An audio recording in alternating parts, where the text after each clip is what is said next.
of the criticism that I have enjoyed white privilege. I have enjoyed white privilege. There you go. He acknowledged it. Thank you, Mr. O'Rourke, for your candor. But the real question is, how much did you enjoy white privilege? We'll get to those details in our next round of questioning. But in the meantime, we don't want to give you the impression that Beto is the only one groveling here. Far from it. They all are. For Democrats in 2019, to run is to grovel.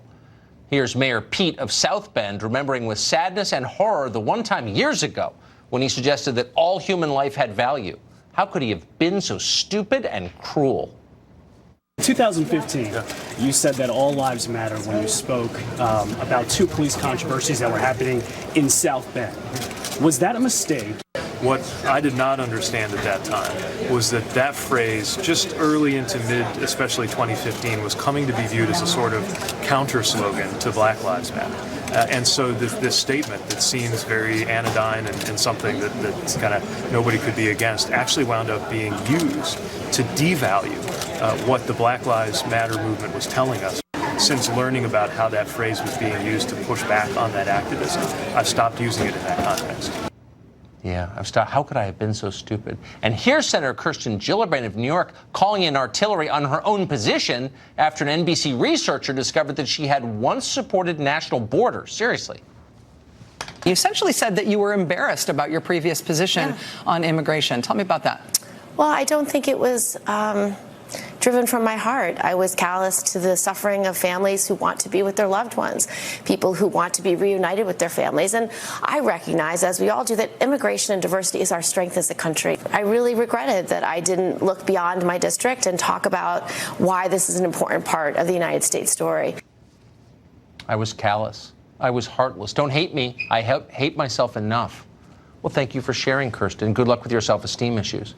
Joe Biden is a good quarter century older than Senator Gillibrand, who herself is older than a lot of the Democratic candidates. So you'd think Biden would be old enough he would have earned the right not to say he's sorry. But think again. Age is now itself something to apologize for, and Biden did.